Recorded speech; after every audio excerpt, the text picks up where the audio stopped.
Our fourth speaker is Reatha Corbett. Her title, Olette, Death Child. Olette, Death Child, please welcome Reatha. My book is called Olette. And the reason that I wrote this book was because of my granddaughter. I lost her a couple of years, 2014. And she had started writing books when she was like 8 or 9 years old. And she wrote a lot of different books. So I declared that my legacy, her legacy, was the reason that I would write the book. I would finish her book. My point here is that there was a significant generation gap between my granddaughter and myself. She was in the millennial, I'm in baby boomer. Her little innocent question was, Grandma, did you have to write on a stone tablet when you were a little girl? I said, no, Jessica, I wasn't quite that old. But the book is a powerful fantasy story. The hero in the book is called Olette. That takes you through a mystical land of witches and warlocks and out-of-body experiences. And the fate of the world was in Olette's hands. She was motivated because her father was evil, and she wanted to meet the brother that she never met, and she wanted to revenge her mother's death, which later found out that it was her father that killed her mother.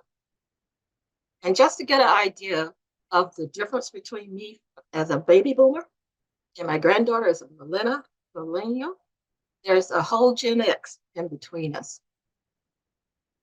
What I didn't know was there are like 6 different types of generations starting in 1901 and ending in 2012. So anybody born after 2012, they're in nobody's generation. And I love this cartoon where I saw the parents going, my daughter is such an embarrassment. And the daughter going, my parents are such an embarrassment. I'm sure you all have experienced that same type of thing with your grandkids. As a millennial, she liked Pikachu, Naruto, anime. I was just not into any of those things. I was Tom and Jerry and Underdog, and I'm sure you guys all know those guys. She loved those things so much that anytime a convention came to LA, she dressed up to go to those conventions in her Japanese anime costumes. What I liked was Star Wars, and Star Trek, and Harry Potter. And there is absolutely no way that I would dress up with them. She loved it so much that her 16th birthday party thing, she had all the Japanese characters and cartoons, and all her friends were into the same thing. I think it was just a millennial thing.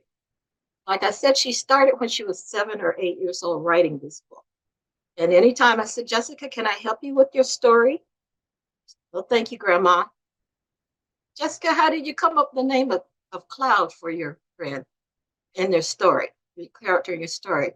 She said, just walking down the street or other stuff. And Jessica, no matter what I said, Jessica said, no, thank you, Grandma. It was just interesting that I couldn't help her write that book. And then I started looking at how I was going to finish Jessica's book. So I struggled with a lot of things, like the title of the book, Death Child. I at least married her first title, Olette, and Death Child together. I could handle that. I struggled with the characters. Who was a girl or who was a boy? With a name like Cloud, how do you know they're a girl or a boy? What would Jessica say or do? What did she mean when she said, I don't know what she meant? And how to bring her story to conclusion. I blame all of that on the generational gap.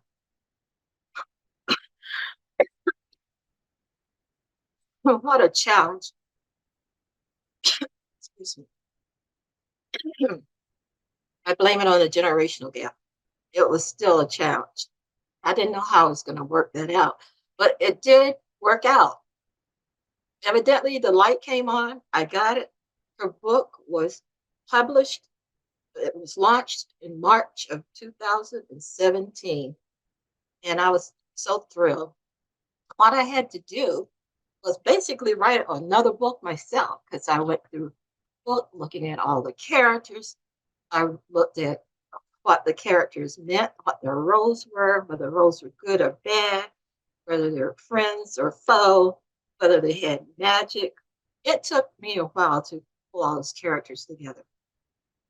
So, like I said, she started writing when she was 8 and 9. And it was her desire to write those books, her book specifically, and all her other creative stories, that I was hoping would be a universal gift that would give inspiration to young people to reach out for their goal. For me, this was Jessica's living legend. And I thank you and I enjoy you. Have a good evening.